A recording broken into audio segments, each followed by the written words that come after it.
our struggle is unique, bro.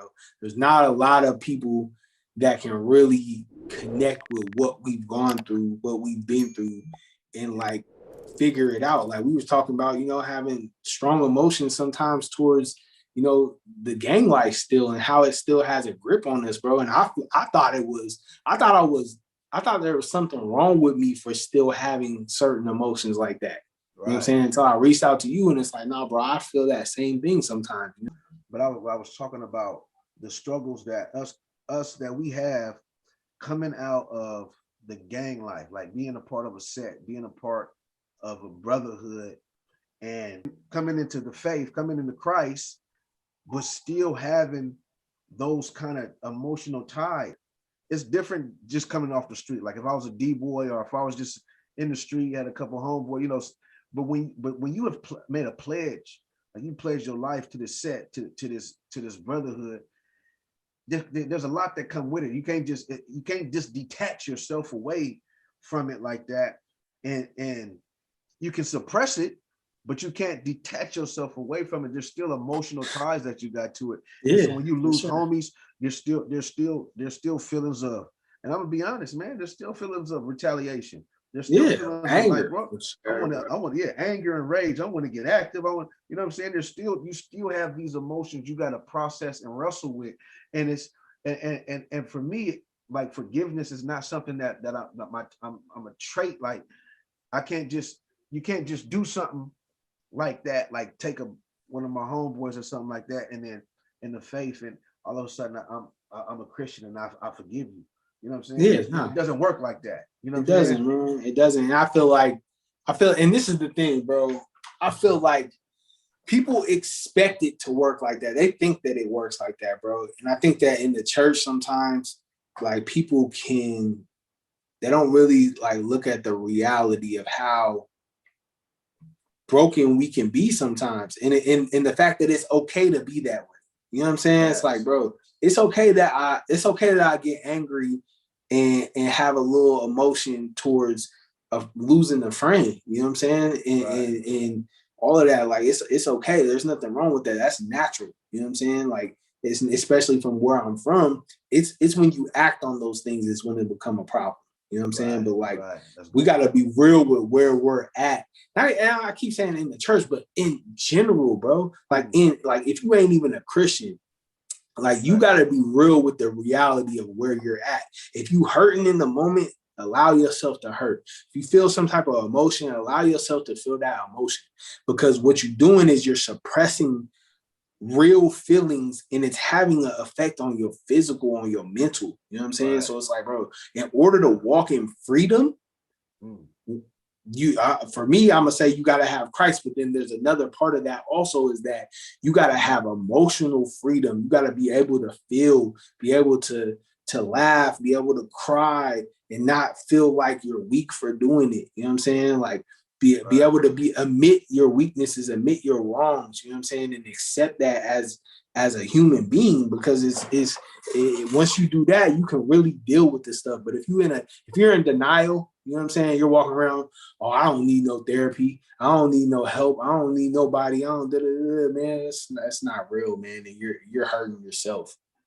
I want to get into the psyche real quick, man. We ain't gonna keep the people too much longer, but I want to get into like the psyche of a teenage gangbanger, the mind of a teenage gangbanger. What does gangs do to the mind? First, what does gangs do to the mind of a youngster? Okay, so I would say there's a couple things, man. I'll say there's a crippling of like the growth in someone's mind. Because you got to think about this, right? Like in the ages of, maybe we'll say, I can't remember the exact ages, right? But from like, we'll say 14, we'll say all your teenage years, right? Those are like very important times for your mind's development. You know what I'm saying? Like that's the time period where your mind is developing and growing the most in those time periods. So your experiences in those times normally tend to shape how you become as a grown up. You know what I'm saying? Because that's gonna where all your trauma comes from. And da, da, da, da. So I think one of the things that it does is it hardens your heart to things that you should not be hardened to. You know what I'm saying? Like you shouldn't be able to beat someone up and watch them bleed and not feel no type of emotion. You know what I'm saying? Like that coldens your heart, hardens your heart, desensitizes you. You know what I'm saying? Then it also, I feel like one of the things that I realized, it shrinkens your view of the world. Like it puts you in a box where it's no longer Africa, Israel, all these other nations. It's Northeast Portland, Southeast Portland, Killingsworth, and 162nd. You know what I'm saying? And you're like, that's all I'm worried about right there. And so you end up finding like majority of cats that's banging and living that life, they don't do no traveling, man. They don't go and see other places in the world. So when I came out here to Dallas and I started meeting people that were my age that owned houses, you know what I mean, at 22, 23, that were doing things successful, that had no gang history at all, I was surprised. I'm like, this is people do this? Like I thought that everybody was banging, you know what I mean? I thought this was the thing that was popping everywhere. So I think you just get so caught up in the culture that you're in a trap, you're in a daze, you know what I'm saying, where you don't even really realize what life is, how much life there is out there. So this is one thing that I'll say, man, if you got a teenager, like expose them to things in the world that other than where you're from. Take them places, take a trip. You know what I'm saying? Like go some places, like show them people that are different. You know what I'm saying? Give them different experiences, because being locked up in that same environment, same type of experiences, man, it's not good. It's not healthy, especially if you're in a bad environment. It's just not healthy. Actually, what does pulling the trigger do to a teenage mind? That's what I wanted to talk about. It's not that I have a bunch about it, man, but it's just there's a level of adrenaline and power and, like, I would say now, like, demonic influence behind that pulling of a trigger, man. Like it does something to like make you feel like, okay, I have the power to take someone's life. I have authority. This gun right here gives me authority. And then a lot of times, man, you start acting reckless after that. You know what I'm saying? Like I remember the one shooting that I did, bro, where I hopped in your car afterwards. The next week, I tried to kill somebody and the gun didn't go off. And I was in a space where I was just wilding, bro. Like I was at a bus stop on 82nd and tried to and walked onto the bus full of people that was from the other hood. Right. And just started banging on them on the bus. Right, all of them strapped. You know what I'm saying? I'm strapped. I take off, try to hit one of them. We fighting. We run off the bus and I start pulling the trigger and the gun didn't go off. Bro, it was stupid. It was dumb. It was hot-headed, but I was that adrenaline and that feeling of I got this power, I got this pistol behind me, and nobody can touch me. You know what I'm saying? Next thing you know, I got caught with the gun, got caught with some other stuff that I had on me and ended up going to jail for it. You know what I'm saying? But it's like that kind of stuff, man, pulling them triggers, bro, especially if you hit something, like it's definitely gonna affect your mind in a negative way. And we try to normalize like banging and murder and shooting and beating people up in violent force. We try to normalize it, and it becomes normal in our mind and our psyche because we do it so much and it's around us. But at the same time, it's really not normal. It's not, bro.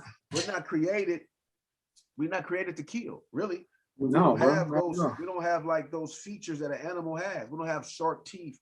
We don't have scales on us. We don't have long fingernails. You know what I mean? Those kind of mechanisms that animals who actually were created to hunt and kill, you know what I'm saying, that they have. You know what I'm saying? So that's why we have PTSD. You never have a lion having to check into a counselor. You know, you never have you know what I mean? So do you think gangs and gang members are demonic? Yeah, nah. So I don't think that you got gang members that are openly worshiping Satan and aware of the level of demonic stuff that they're dealing with at all. I don't think that at all. Because I was, bro. And this is the thing, but I think that they're influenced by demonic, like spirits and stuff? Easily. When I look back at it now, I definitely was influenced by demonic spirits, bro. Like, bro, I used to lust after death, bro. I used to lust to kill somebody, bro. I legitimately used to have what now would be nightmares. Them was like beautiful dreams of killing enemies. You know what I'm saying? Fantasies, bro. Like legitimately, bro. I would be in different riding the bus or driving down the street and just thinking about, man, if I could just kill that person. Like, and having those type of experiences, like, bro, all the time. And I know now when I look back, like that was definitely demonic influence. But as a whole, like, are they just out here demonic? I don't think so, man. I don't, man. I've witnessed love in care. You know, the Bible says like even evil people love. You know what I mean? So I know that's a reality, but like I've witnessed love from killers, bro. From cats that'll take your life in a split second without thinking it, but be hella sincere and hella kind, bro, and show you love. You know what I'm saying? Like care about you and really like cry with you and you know what I'm saying, hurt with you and all that kind of stuff, bro. Like, nah, man, like, bro, you got to think about this, man. And I think that this is why people demonize it because they don't understand it. Yeah. We all we hear Diego got killed, we all meet up. It's like probably 15 of us, bro. All of us burners, we all got guns on us. We all are active gang members. All of us are willing to take someone's life in a second. But we walk in that house, as soon as we all look at each other, we all burst out crying. All of us. Dang. Right. Diego gone, man. Diego gone, Cuddy. Like, he gone. You know what I'm saying? And we all sitting here crying together, hurt together. Some of us giving each other hugs, bro. Like, dang, bro. Like that hurts. You know what I'm saying? Like the amount of trauma that you experience in trauma bonding, like where you bond together with somebody because of the trauma, makes it even stronger. So you got these experiences, like one other thing I'm gonna mention, like I hear people all the time, like, oh, yo, if Black Lives Matter, then why are people in the hood killing each other? And it's like the reality is if you've killed one of my homeboys and I let you get away with it, then I'm saying that his life didn't matter. Right. You know what I'm saying? Right. From the gang perspective, right. I'm saying that his life didn't matter.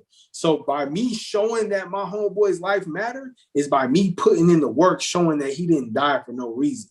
Right. And this is the mentality of a gang member. So it's like you got this stuff going on and you're losing people that you genuinely love, that you grew up with, that you've been around since before y'all was even, you know what I'm saying, doing any of this stuff. You lose one of your friends and that hurt, you don't know how to deal with it because you ain't healthy in the first place. You know what I mean? You ain't got no right mind state. So you don't know how to process this, man. So what you gonna do?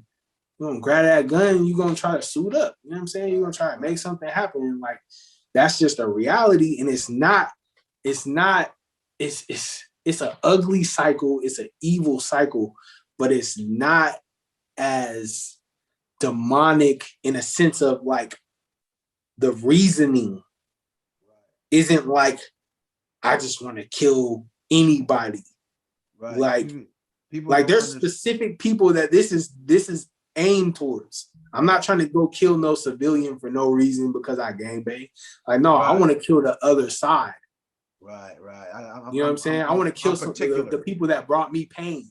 Right, exactly. It's a different. It's not like I'm on a mass murder and demonic mission.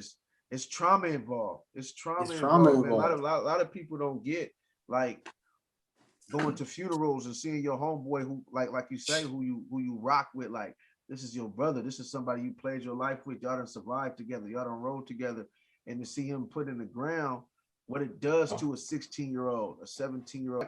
Remember the old color song, Colors.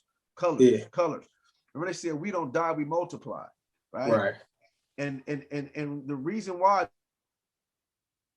was just exploding at that time, right? It was just like it was a gang popping up on every corner at that time, right?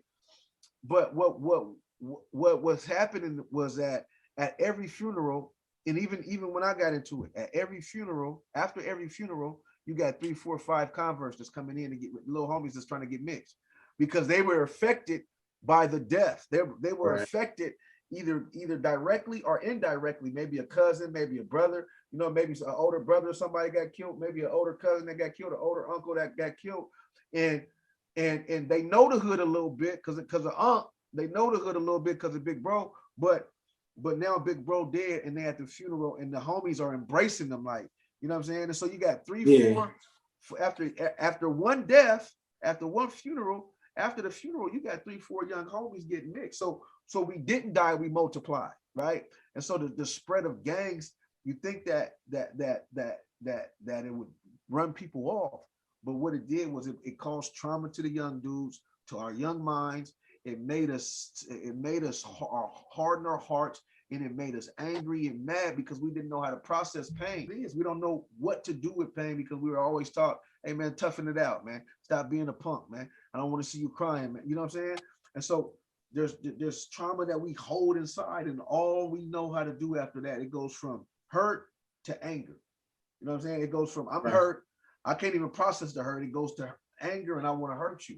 And then when you live in a life at 15 like that, 16 like that, what it does to a heart, by the time you turn 21, 22, you ready to lay over, you ready to stand over somebody. You know what I'm saying? Easy.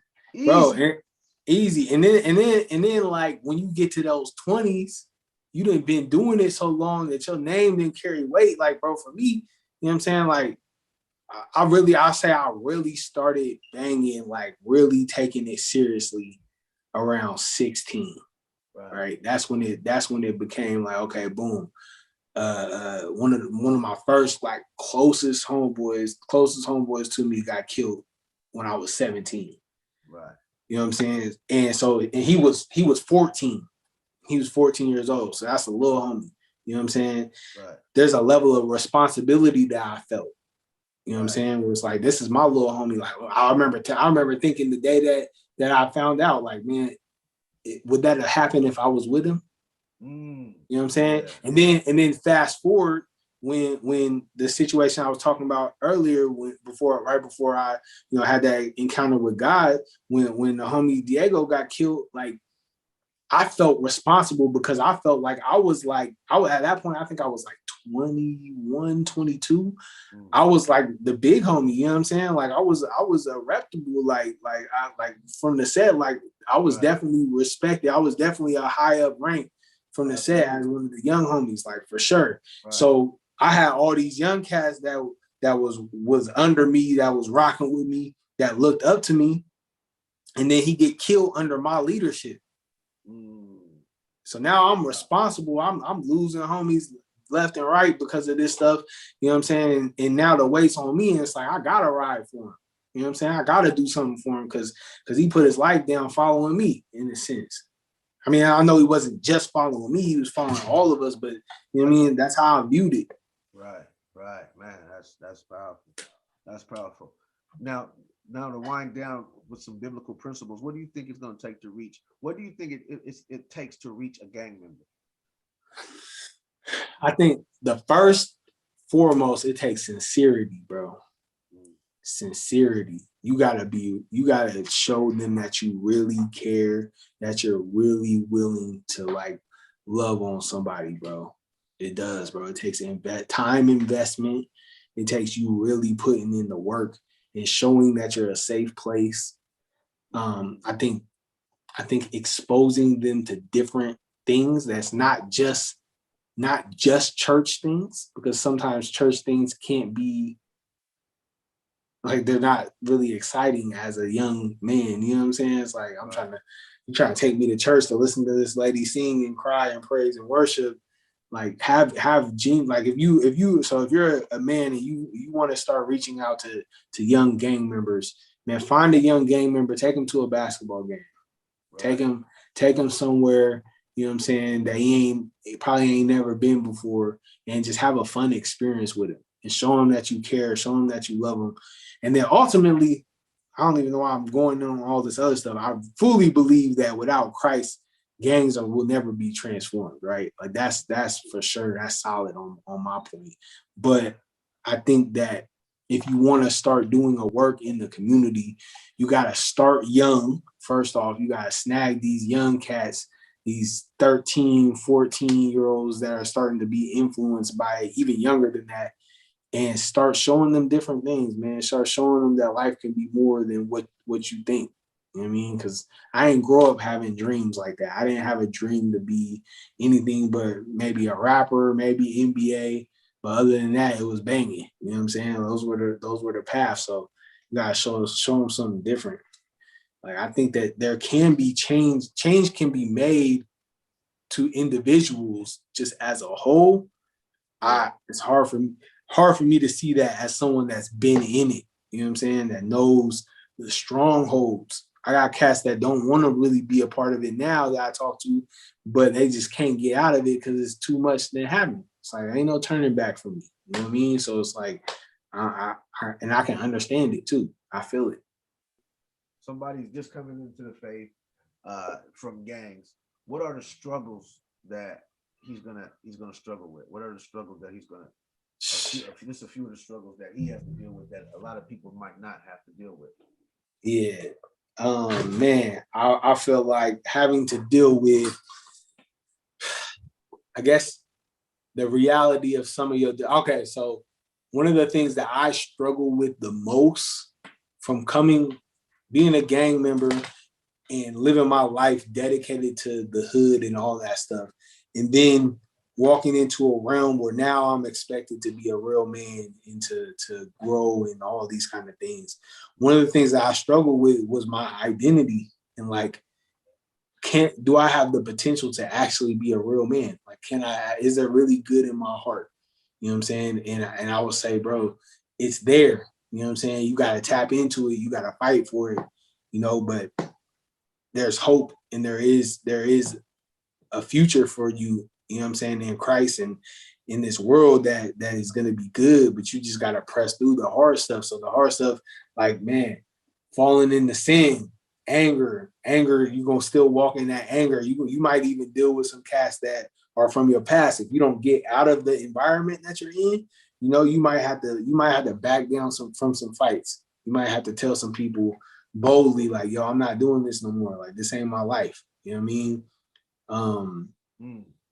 And just not reacting off of impulse, because what you hear is like when you become a Christian, everything changes. Right. And that's not true. I think things in your heart definitely change. It's a radical transformation. Don't get me wrong. Like what happens is extra real, it's solid, and it changes you. Like for sure it changes you.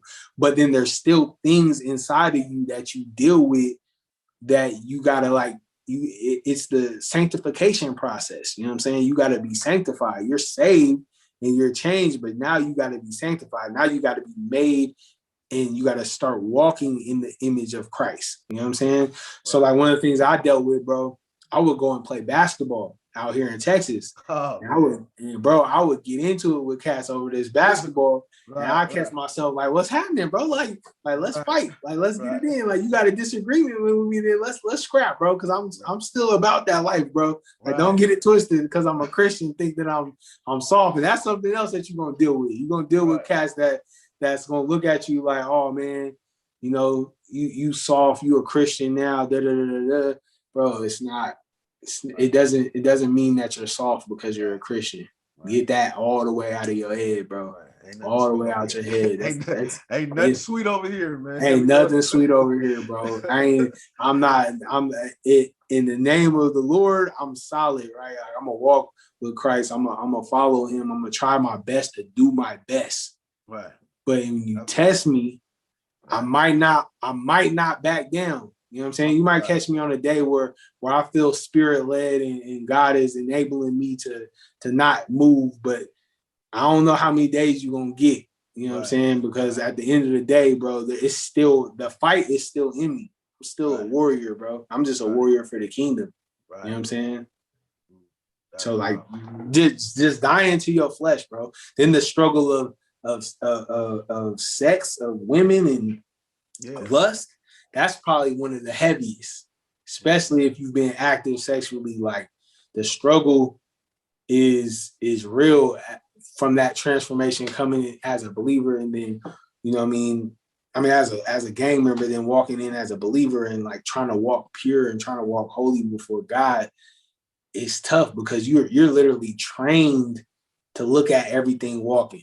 You know what I'm saying? You out here in the streets having sex with everybody, and then you go and you trying to walk holy, and it's like, man, it's hard. It's hard. That's been one of the hardest struggles for sure. Man, that's real. That's real. What would you say? What would you say to the young Dre Ghost, man? The young Dre Ghost, with the wisdom that you got now, if you could go back and speak to you at the time when you were actively involved, what would you say to him? I would say to be known by man is nothing in comparison to being known by God. I was banging and there was a part of me that was empty, and my status, who I was, I found so much security and joy and pride in that, right? But the reality is that it didn't really mean nothing. You know what I'm saying? I got locked up and barely heard from some of the homies. You know what I'm saying? Like, facts. You die and they move on. Life goes on. They might ride for you, but at the same time, life goes on. So looking at it then, yo, the approval of God, like knowing now that God loves me, that God cares about me, that the creator of the universe knows me, loves me, cares about me, called me out of the fire. Like that's far more important than any affirmation I can receive from men. Right. So it would be like, yo, seek after the one who made you, the one that really cares, the one that can really sustain you, and don't worry about what men think. Don't worry about what people think. You know what I'm saying? Stay locked into who God has created you to be.